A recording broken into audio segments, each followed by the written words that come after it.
Is narcissism on a spectrum? This is an important question. Not only is it valid from the perspective of understanding are there varying degrees of narcissism, but also it is because of the way that certain people explain narcissism, it leads to a dangerous conclusion, which incorrectly means that you, as the empathic victim of a narcissist, may well believe that there is some kind of redeemable situation, some ability to bring about healing, some kind of fixing, some kind of repair, almost tapping into the perceived goodness within, and you cannot. Certain people talk about narcissism being on a spectrum. It is important to make clear what the position is. Let us divide people into narcissists and non-narcissists. The non-narcissists will include narcissistic people, but they are not narcissists, normals, and empaths. Let's deal with the narcissists first. In that section of narcissists, all narcissists have the following in common: no emotional empathy at all. The need for the prime aims, fuel, control, character traits, and residual benefits.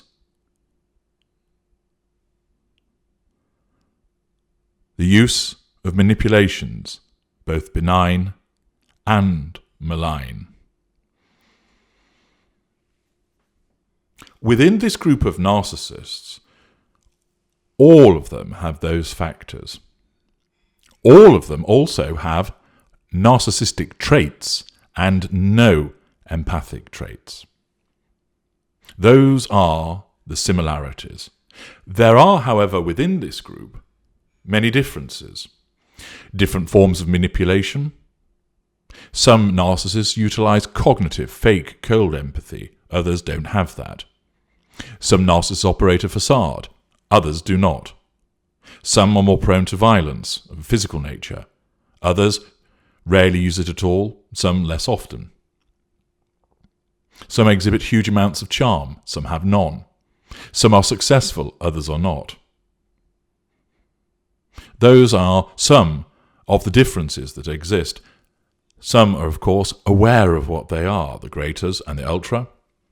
Others are not, the lesser and mid-range.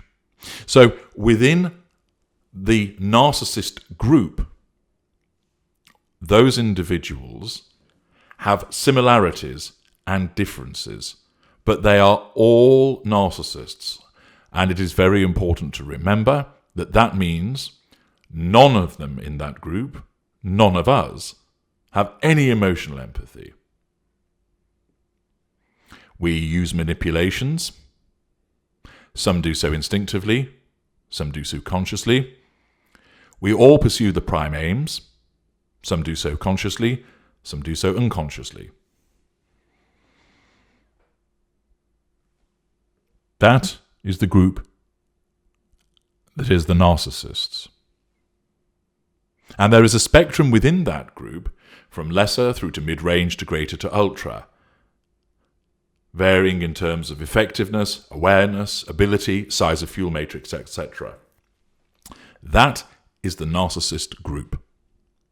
Anybody in that group has narcissistic personality disorder, is a narcissist, and has narcissism. That's it. Now let's go outside of that group.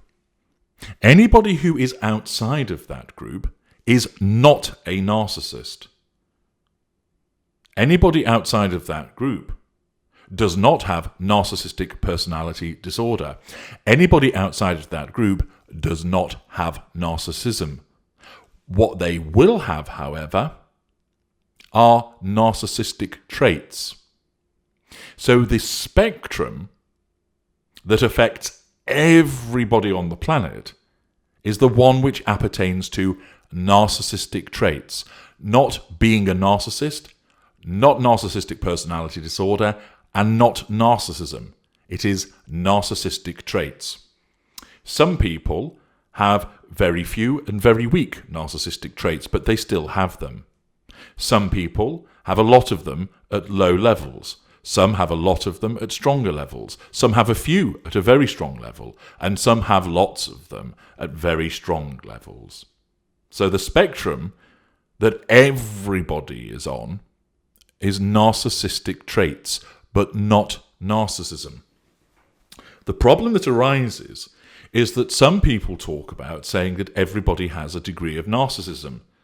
By saying that, it confuses people, because they then think that because there are degrees of narcissism, that means that somebody who is a narcissist may not have narcissism as much as another narcissist, and that's wrong.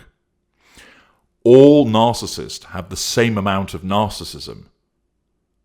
They might show it in different ways, they might behave in different ways, but they've exactly the same narcissism. It isn't the case that the narcissist has some and another one has lots.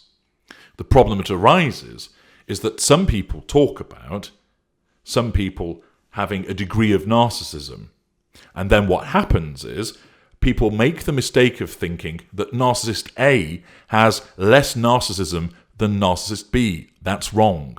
They both have equal amounts of narcissism.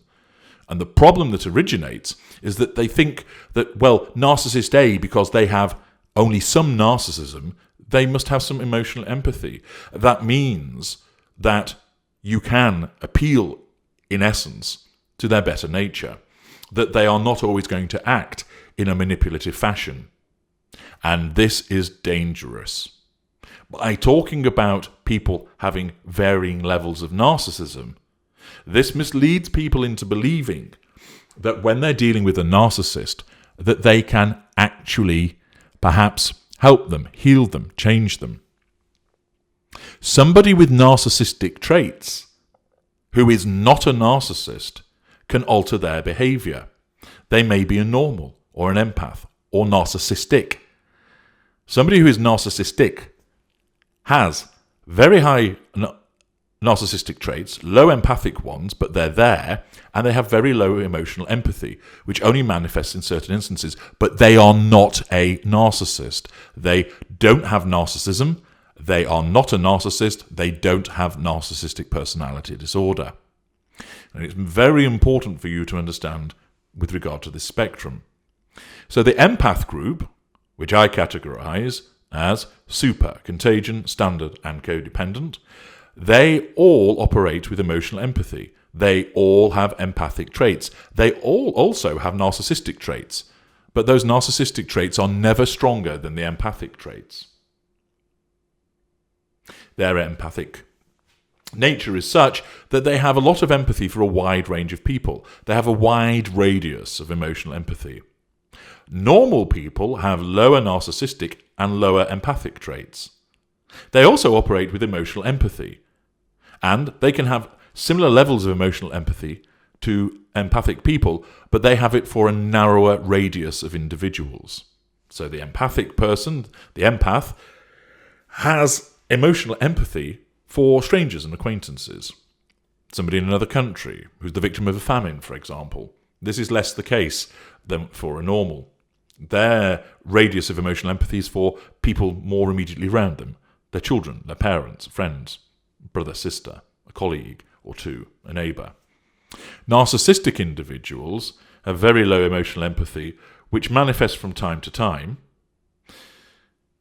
High narcissistic traits, low empathic traits, but they are not narcissists. So it's very important to make this distinction, that there is no spectrum of narcissism. If somebody has narcissism, that means they are a narcissist. They have no more narcissism than the other narcissist over there or the other one over there. What they will have is differing levels of behavior, different types of manipulations, different appearance, different responses, different levels of control over their ignited fury, the operation of a facade or not, differing levels of cognitive function. But they are all narcissists. They all have narcissism, and they all have narcissistic personality disorder. Somebody who doesn't, but behaves in a narcissistic way, is somebody who has lowered emotional empathy, has narcissistic traits, but they are not a narcissist. So, never make the mistake of thinking that a narcissist is somebody that has emotional empathy. We have none.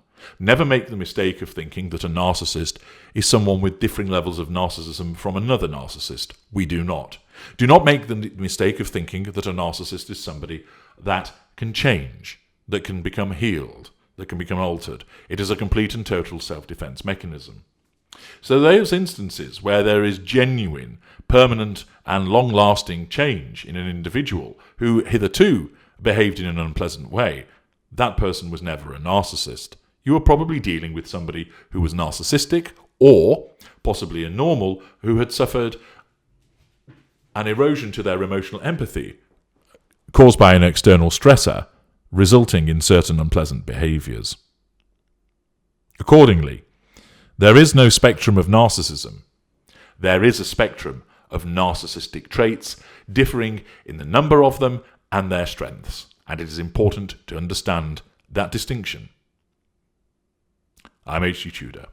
Thank you for listening.